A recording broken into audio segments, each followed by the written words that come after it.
Bonjour tout le monde, ça fait maintenant un moment que le bloc Écarlate et Violet est terminé, et j'ai donc décidé d'aujourd'hui faire une tier list des meilleures séries sur lesquelles investir. Alors tout d'abord, on a la série Écarlate et Violet, donc EV1, qui est sortie quasiment simultanément du jeu vidéo et de la nouvelle génération, donc c'est le début d'un nouveau bloc et d'une nouvelle génération, avec son lot de nouveaux Pokémon qui vont avec, et on va avoir pas mal de profondeur de set, avec 60 secrètes et 260 cartes dans le set. Et ça en soi c'est pas mal pour une série, parce que plus il y a de profondeur de set, donc plus il y a de cartes à venir chercher, surtout les secrètes, plus ça va être dur de faire le master set et plus les chase cards vont être amenés à prendre en valeur. Donc on a pas mal de nouveaux Pokémon de cette génération, de la 9ème, qui ont été assez bien reçus. C'est pas une génération qui est un gros flop comme par exemple la 5ème génération avait pu l'être, où le design était tellement étrange que la communauté s'est un peu égarée. Là on a quelque chose de mitigé, il y a eu des flops, il y a eu des tops. Cependant en général, des Pokémon d'une nouvelle génération qui sont pas encore les chouchous des fans vont pas avoir autant de valeur sur des cartes que peuvent l'avoir des vieux Pokémon de la première génération, de la deuxième ou de la troisième. Au niveau de la direction artistique, c'est assez intéressant. On a des Pokémon qui sont un peu dans des slice of life, on peut apercevoir des villes du jeu. Et c'est d'ailleurs cet effet jeu qui va pouvoir à terme donner de la valeur à la série. Donc c'est des cartes qui vont potentiellement pouvoir procurer pas mal de nostalgie aux fans de Écarlate et Violet. Et avec le temps, l'effet jeu peut faire que la série qui est actuellement assez boudée va pouvoir potentiellement prendre en valeur. Ensuite, au niveau des chase cards, on a la carte la plus chère de la série qui est le Gardevoir. Donc elle est en triptyque avec ses sous-évolutions, c'est-à-dire que les trois cartes se répondent. C'est une carte qui actuellement ne vaut pas très cher pour une alternative. Elle est aujourd'hui à 65 € au moment où je tourne la vidéo. Et je sais qu'elle est en train de monter. Je pense que c'est une carte qui est assez sous-cotée, parce que Gardevoir c'est quand même un Pokémon très populaire. On a pu le voir récemment sur Mega Evolution, les cartes Gardevoir ont un prix qui est quand même assez élevé. Celle-là à 65 € pour la chase card la plus chère de la série, c'est quand même très bas. Ensuite, encore en alternative, on aura donc les deux cartes des nouveaux Pokémon de la 9ème génération, donc Miraidon, qui est dans une illustration assez futuriste, qui n'est pas forcément extrêmement réussi. On a d'ailleurs un briochien contre la vitre qui le regarde. Bon, je pense pas que c'est le type d'apparition qui va faire monter le prix de la carte. On est aujourd'hui autour des 30 € pour cette carte, ce qui est assez bas pour une alternative qui en plus est la première apparition du Pokémon emblématique de cette génération. C'est quand même très très bas. Et en réponse au même prix, on va avoir Coraidon, donc qui est la version du passé et qui, au lieu d'être dans un décor futuriste, va ici être représenté dans quelque chose de plus préhistorique, un peu dans la nature, avec aussi un petit caméo là d'un Pokémon. Donc cette carte, je la trouve quand même plus réussie. 30 €, idem, c'est très bas pour une alternative d'un légendaire. Et ensuite, la quatrième carte la plus chère de la série, c'est le Soporifique, qui est une AR et qui vaut aujourd'hui 25 € environ. Elle est assez réussie, moi je trouve, j'aime beaucoup le style. L'inspiration est assez claire du cri de Munch avec le pauvre Soporifique sous un lampadaire sur un banc.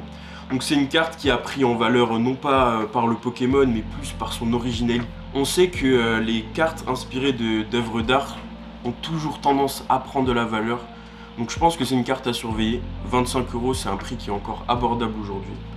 Pour la carte sous-cotée de cette série, j'ai choisi Oyakata, qui est aujourd'hui autour de 20 € environ. Je la trouve assez belle et très réussie. On ressent bien l'immensité du Pokémon et les nuances de couleurs sont assez intéressantes. J'aime bien la composition de cette carte en fait. On a une sorte de spirale. Je trouve ça très beau. Les nuances entre le violet, le vert, le rouge. C'est une carte qui est très réussie selon moi. Et ensuite, on va avoir ce Fort Ivoire qui est une alternative et qui vaut aujourd'hui autour des 20 €. Donc c'est vraiment bas je trouve. pour Fort Ivoire, qui est un Pokémon pas forcément extrêmement apprécié de la communauté, mais l'illustration est juste magnifique. Et pour l'avoir vue en vrai, elle est encore plus belle parce que la texture vient un peu rappeler le sable de l'illustration. Au niveau du prix, on est sur du 140 € environ pour les ETB.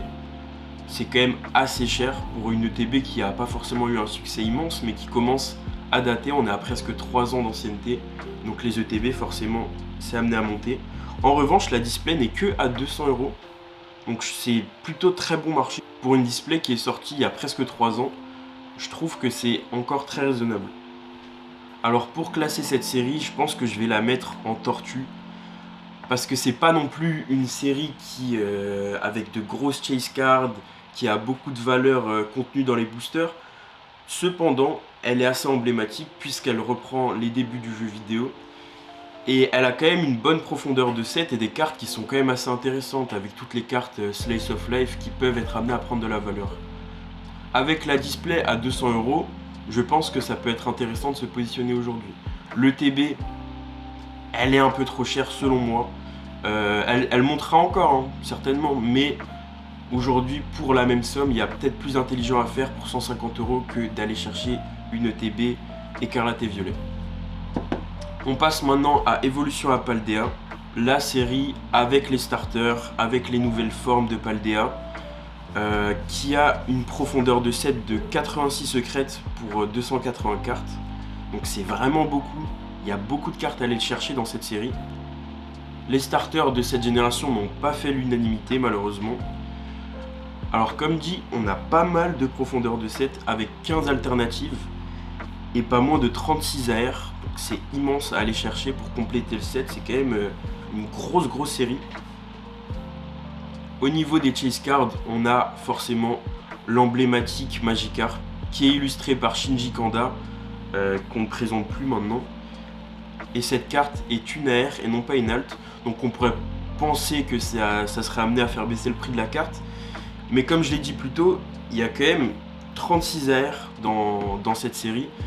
Donc finalement pas si facile à avoir le Magikarp. C'est quand même une carte assez compliquée et très recherchée surtout. Donc pour une AR, aujourd'hui on est quand même à 200 €, ce qui est immense pour une AR. Et je pense surtout que cette carte est encore amenée à prendre de la valeur dans le futur. Ensuite, on va encore avoir une AR avec ce Tyrannosif qui est aujourd'hui à 40 €. Donc je trouve ça plutôt abordable pour Tyrannosif qui est un Pokémon quand même très populaire. Et comme dit, on pourrait se dire que c'est qu'une AR, mais comme je l'ai dit plus tôt, avec une telle profondeur de set, une AR elle devient difficile à aller chercher. On a ensuite le Raichu qui est ici représenté en train de dormir. Pareil, c'est également une AR. Elle vaut 45 €. C'est pas étonnant étant donné que c'est l'évolution de Pikachu, un des Pokémon les plus populaires. On aura quand même enfin une alternative et surtout un Pokémon de la 9ème génération avec Yu-Yu qui est ici en alternative. Je trouve que c'est une carte absolument magnifique. Elle est aujourd'hui autour de 35 € et je trouve que c'est un prix qui est très raisonnable et ça s'explique encore une fois par le fait que ça soit des nouveaux Pokémon et qui ne soient pas encore extrêmement populaires. Parce que la carte, si on imaginait un Pokémon de la première génération sur cette illustration-là, je peux vous assurer que cette carte serait beaucoup plus chère. Au niveau des cartes sous-estimées, j'ai choisi Chonjian en alternative, je ne sais pas si je prononce bien. C'est également un Pokémon de Squatuor avec Yu-Yu. J'ai trouvé que la carte est vraiment très réussie avec ses nuances de vert. Et le Pokémon qui est un peu au fond, pris dans un cadre comme ça. Elle vaut que 12 € aujourd'hui pour une alternative d'un légendaire. Donc franchement, avec une illustration pareille, je trouve que c'est une carte très intéressante. Le prix des ETB de cette série, il est déjà de 180 €, donc c'est assez balèze. Mais c'est aussi expliqué par le fait qu'il y ait les 3 starters dessus. Alors qu'en revanche, pour le prix de la display, on n'est que à 230 € pour une série qui a déjà 2 ans et demi, avec quand même des chase cards qui effectivement ne sont pas très chers aujourd'hui. Je trouve qu'Évolution à Paldea est une série qui est franchement très sous-cotée. C'est pas dans les meilleurs, je dirais, du bloc, mais elle est quand même très intéressante avec ce Magikarp, avec cette profondeur de set et pas mal de cartes qui sont intéressantes, qui sont amenées à monter dans le futur. Je pense aussi que les fans du jeu Écarlate et Violet, à l'avenir, vont être amenés à apprécier la série. Et donc, je pense la placer en va bien monter.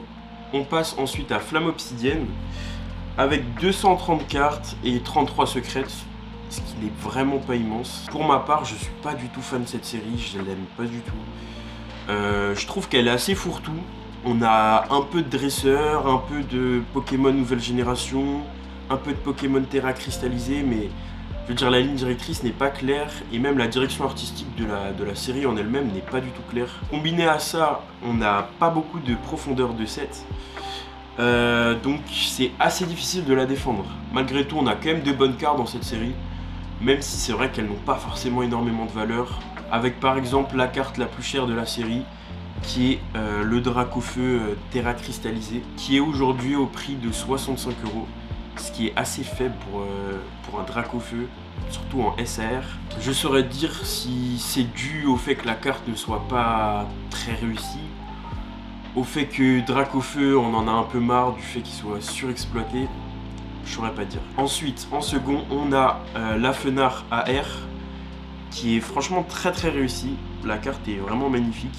Donc 25 €, c'est un prix que je trouve raisonnable pour une carte qui n'est pas non plus très difficile à obtenir, vu que ce n'est qu'une AR et qu'en plus on n'a pas énormément d'AR dans le set, mais qui est une très belle carte représentant un Pokémon populaire qui est Fenard. Ensuite, encore plus raté je trouve que le Dracofeu Terra Crystal, c'est le Dracofeu Gold Terra cristallisé, qui est vraiment horrible. Cette carte, je la trouve vraiment dégueulasse. Je pense que le prix d'ailleurs se reflète bien, elle est à 25 € pour une carte Gold.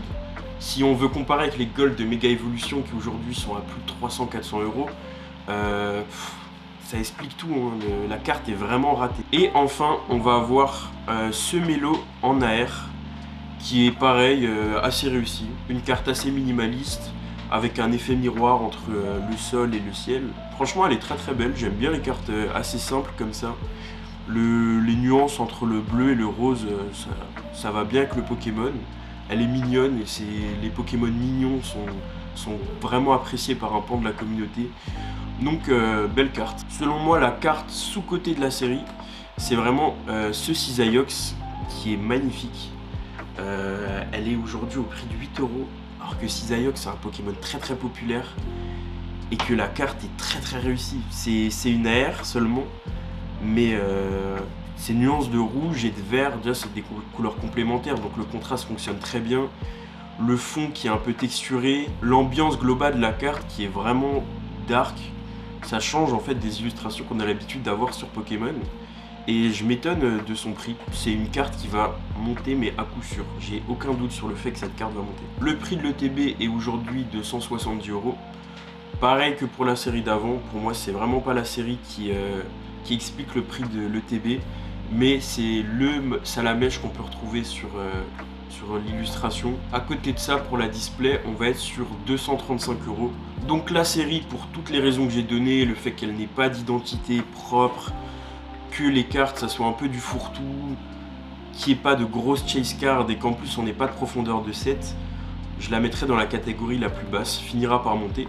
Parce qu'effectivement c'est une série comme toutes les autres qui va finir par avoir de la rareté, prendre en valeur, mais je pense vraiment que ça va prendre du temps. Surtout avec les reprints récents. On arrive ensuite sur la série la plus populaire du bloc, 151, également la première série .5.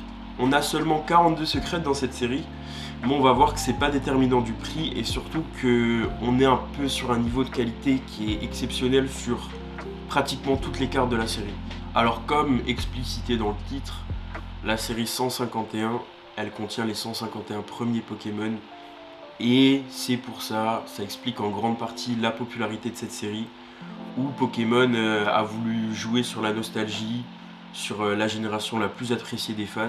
Donc assez logiquement, les trois cartes les plus chères vont être premièrement le Dracofeu SR, qui est aujourd'hui autour des 220 €. Donc la carte, je la trouve pas forcément exceptionnelle, mais c'est une carte qui plaît beaucoup aux fans, qui est recherchée. C'est la chase card principale de cette série. Ensuite, on va avoir le Tortank, qu'on peut lui retrouver autour des 80 euros.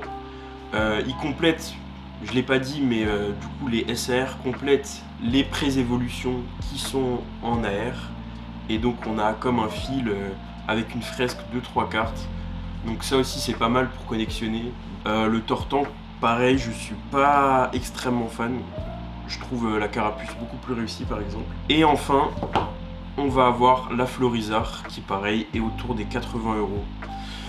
Pareil, je trouve qu'il y a trop d'informations. Le Florizarre ne ressort pas assez, je pense que c'était l'intention. Mais la carte, je suis vraiment pas fan. Je trouve qu'il y a de beaucoup plus belles cartes dans cette série.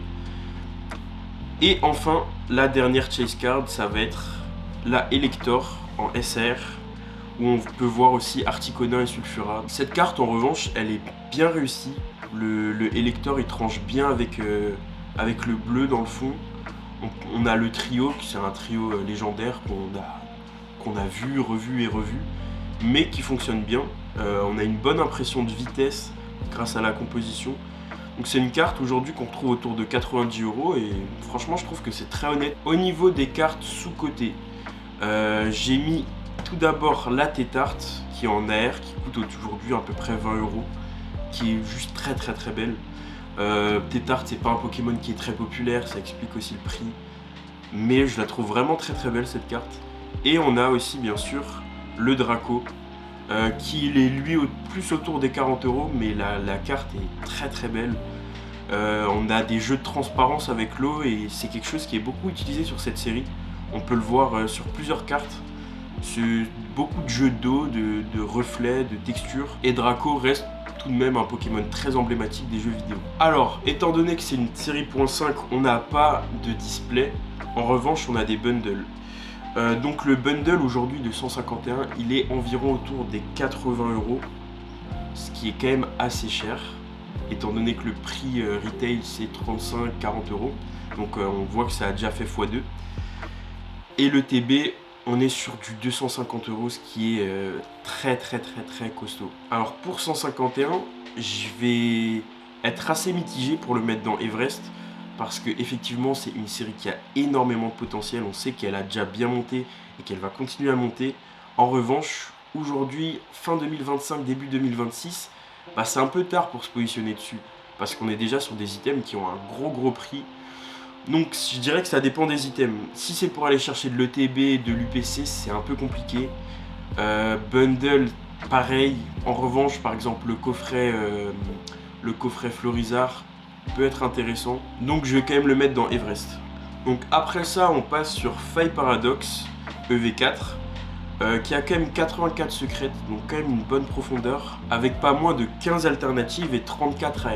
Donc c'est une série qui reprend, après Evolution à Paldea, un peu les gimmicks, les Pokémon, les environnements du jeu, avec des Pokémon qu'on n'avait pas encore vus en carte, par exemple Gromago. Malheureusement pour cette série, elle a un peu été victime de 151, c'est-à-dire qu'il y avait une énorme hype pour 151 et forcément quand on passe après la hype, c'est un peu plus compliqué. On a en plus de ça le retour de Pokémon qui sont assez sous-représentés, avec par exemple notre chase card de la série, qui est le Groudon AR, qu'on retrouve aujourd'hui autour des 100 euros, ce qui est totalement explicable et logique.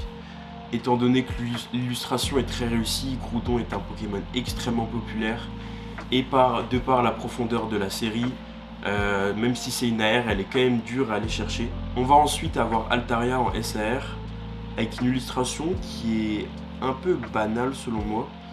On a de belles couleurs, mais c'est des cartes qu'on a l'habitude de voir. On pourrait d'ailleurs la comparer à la Elector de 151, qui reprend un peu ce Pokémon surplombant le ciel, le bleu, les nuages, tout ça. Mais je trouvais que la Elector était beaucoup plus réussie.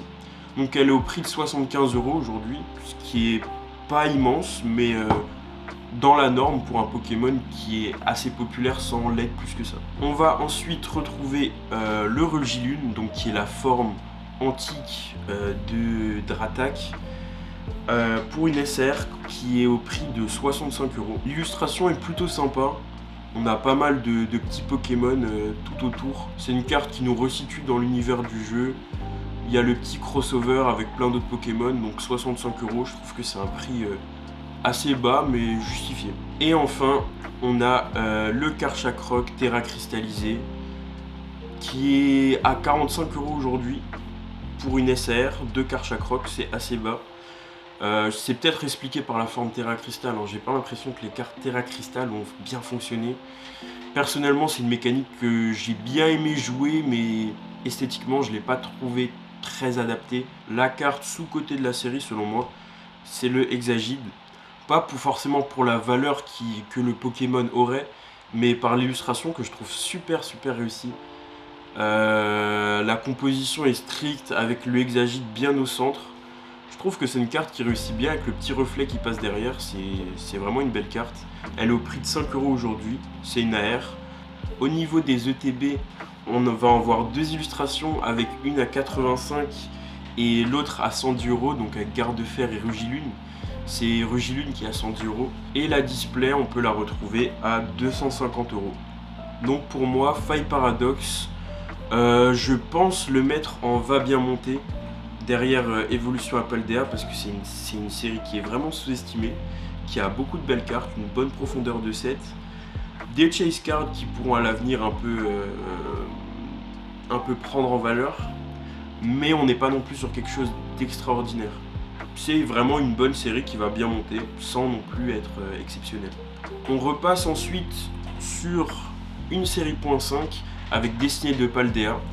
La série est assez étrange, c'est les séries destinées en général on a ça, avec 154 cartes secrètes. Mais pourquoi? Parce que on a les illustrations spéciales chromatiques et les illustrations rares chromatiques, donc en gros c'est des shiny. On a plein de petits shiny, donc ça fait des mini hits. Je trouve ça plutôt sympa, parce que du coup en ouvrant on a facilement des hits, mais du coup tout ça rend la série assez dure à Master Set, hein, parce que si on va avoir toutes les shiny, même si elles valent pas très cher, ça fait quand même pas mal de boosters à ouvrir ou bien de cartes à acheter. Alors la plus grosse chase card de cette série, c'est la Mew Bubble, je pense que vous la connaissez tous, qui est en train de redescendre, hein. Elle était autour des 400 €, on arrive maintenant plus sur du 320-350 €. C'est une carte qui est emblématique, hein. Le fait déjà qu'elle ait une appellation Mew Bubble, ça prouve que c'est une carte qui aura marqué le TCG. Et même si certains disent c'est l'éclatement de la bulle, effectivement la carte est amenée à redescendre, mais à terme on sait que c'est une carte emblématique qui aura toujours une grande valeur dans le TCG. Ensuite on va avoir le Dracofeu Terra cristallisé en SAR qui est shiny ici. Je la trouve plus réussie déjà que la version de Flamme Obsidienne. La carte est un peu plus dark, le rouge et le noir ça fonctionne un peu mieux. Je suis pas forcément fan des textures parce que j'aime pas les Pokémon Terra cristallisés, mais on voit, ça se voit au prix que la carte a été quand même bien mieux réussie. Ensuite on a la Gardevoir SR qui est au prix de 130 €. C'est une carte qui est extrêmement bien réussie. Je dirais même une des plus réussies du set. Elle est vraiment magnifique cette carte. Et 130 €, ça reste abordable quand on voit le prix de la Gardevoir de Méga Évolution. Et enfin, parmi les shiny, on a Pikachu shiny. Forcément, c'est Pikachu, il va prendre de la valeur. Il est aujourd'hui à 50 €. Au niveau des cartes sous-cotées pour cette série, alors là, c'est la carte la plus sous-cotée de toute la vidéo, de tout le blog, peut-être même de tout ce que j'ai vu dans ma vie. Alors c'est le Super Dauphin en air qui est shiny et qui vaut 1 €. Elle vaut 1 €. Je trouve ça absolument fou. Et Super Dauphin en fait c'est un peu devenu un mème, hein, mais moi j'aime beaucoup ce Pokémon. Je me rappelle que dans le jeu je cassais des bouches avec. Je le trouvais super cool. Et vraiment, si vous recherchez à acheter une carte à 1 €, je pense qu'il n'y a pas mieux que ce Super Dauphin. Alors, au niveau des prix, pour le bundle, on est à 75 €. Donc ça a pas mal monté dernièrement, hein, avec la hype de Mew Bubble. Si on se positionne il y a 4-5 mois, c'était vraiment moins cher. Mais là, le Mew Bubble a un peu fait exploser la série. Et le TB n'est que à 120 €. C'est une ETB que je trouve magnifique, celle de Mimikyu. Donc pour Destinée de Paldea, je me tâte vraiment entre Everest et Lingot d'Or. Parce que énormément de shiny, donc beaucoup de profondeur de set, beaucoup de chase cards. C'est une série qui est du coup plaisante à ouvrir. On a le Mew Bubble qui est une des 5 cartes les plus emblématiques du bloc. On a aussi le Dracofeu Shiny. C'est dur de la mettre en dessous d'Everest. Pour le moment, je vais la mettre en lingot d'or parce que franchement, c'est une série qui est incroyable. On passe ensuite à une petite série qui est EV5, Force Temporelle.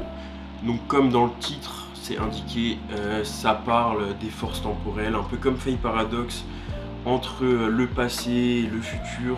C'est une série qui a que 56 cartes secrètes, c'est vraiment pas immense, et qui a l'introduction des fameuses cartes high-tech. Donc je pense que ces cartes, c'est vraiment la phobie de toute personne ouvrant des cartes. C'est des hits qu'on n'a pas envie d'avoir, elles sont nulles, elles sont pas belles. C'est le plus gros flop de Écarlate et Violet, je pense, ces cartes-là. Au niveau des chase cards, on a forcément du coup les chiens dans leur forme antique ou future, qui sont les cartes les plus chères de la série, avec par exemple Serpento qui est aujourd'hui à 130 €, Feu Perçant qui est du coup la version antique de Entei, qui n'est elle que à 80 €, alors que je trouve la carte franchement réussie. On a le Irfoudre, donc Raikou, forme antique, qui est elle autour des 90 €, et le Chef de Fer, qui se situe lui autour des 70 €. Donc on voit qu'il n'y a pas de grosses chase cards, mais quand même on a pas mal de cartes qui ont un bon prix. La carte sous-cotée selon moi de la série, c'est le Tingalis AR. Je dis sous-cotée, mais elle est à 15 € pour une AR, c'est quand même plus important que la plupart des AR. Mais je trouve cette carte vraiment magnifique. Le regard au milieu là, qui du coup vient fixer le regard sur la carte. Franchement, je la trouve magnifique. Les couleurs, on est dans des teintes un peu orangées brunes, ça fonctionne très bien. Vraiment une très belle carte. Alors au niveau des ETB, comme pour Force Temporelle, on a deux illustrations différentes, avec une à 80 € et une à 130 €. Donc au niveau de la display, on est au prix de 260 €, qui est selon moi quand même assez élevé pour une série qui est moyenne, je dirais. Elle est plutôt pas mal, il y a un thème, il n'y a pas énormément de profondeur. Je dirais que Force Temporelle, selon moi, ça va dans... J'hésite entre Tortue et Va Bien Monter, mais je le mettrais quand même en Tortue, je pense. On passe ensuite sur Mascarade Crépusculaire, EV6. Et je trouve que c'est le début des problèmes, des gros problèmes d'Écarlate et Violet. Le début du bloc est beaucoup décrié, mais je le trouve pas si catastrophique. Je trouve que c'est plutôt le milieu du bloc qui vraiment pose problème. Mascarade Crépusculaire, donc on a 59 secrètes, ce qui est plutôt pas mal. On est sur une série liée à la sortie du DLC, avec des Pokémon. Je vais pas mentir, hein, moi j'ai pas payé le DLC, je connais pas ces Pokémon. Ogerpon, tout ça, franchement j'apprécie pas du tout. Donc la carte qui vient quand même selon moi sauver cette série, c'est la Amphinobie SAR, qui est Terra cristallisée. C'est un peu la seule carte Terra cristallisée qui a vraiment fonctionné, parce qu'on a des gros contrastes de couleurs entre le bleu, des effusions d'orange et de rouge. Et Amphinobie est un Pokémon quand même très populaire, surtout aux États-Unis encore plus, mais quand même en France il est aussi très populaire. La carte est autour de 200 € aujourd'hui, c'est quand même assez cher franchement pour une chase card. Ensuite on a Lithia, donc c'est une foulard dresseur qui est à 60 €. Je saurais pas expliquer, franchement j'ai pas fait de recherche, peut-être qu'il y a une hype sur je sais pas, des trucs bizarres de waifu, j'en sais rien, mais en tout cas 60 € pour une foulard dresseur, c'est inhabituel. Plus classiquement ensuite, on a le Evoli, ou bien plutôt les Evoli, avec plein d'Evoli sur la même carte. C'est une AR, elle est au prix de 50 €. C'est totalement justifié, Evoli, Pokémon super populaire. Là on en a plein pour le prix d'un, donc c'est assez logique. Je suis pas forcément fan de cette carte et d'Evoli en global, mais c'est des cartes qui fonctionnent bien en général. Et enfin, on a une Ursaring en SAR qui vaut 35 €. Pour moi, les cartes les plus sous-cotées de cette série sont le Simiabras, qui franchement est vraiment beau.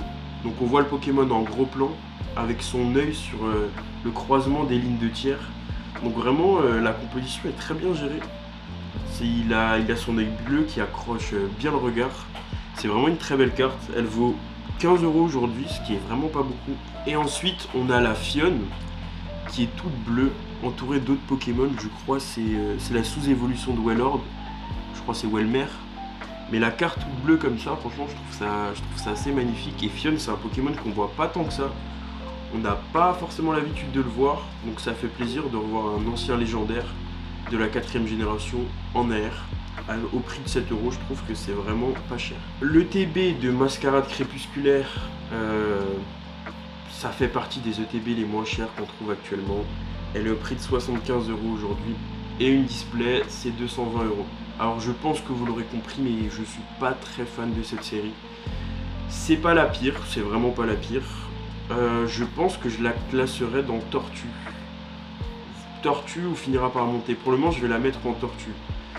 Parce que c'est quand même une série où on a le Amphinobi qui vient la sauver. En tout cas, j'espère que ce début de tier list vous aura plu. Je m'arrête là pour aujourd'hui. Je sortirai aussi une partie 2 de la vidéo. Du coup, en allant de Flamme Nébuleuse jusqu'à Flamme Blanche. J'espère que la vidéo vous a plu. N'hésitez pas à laisser un commentaire. A plus!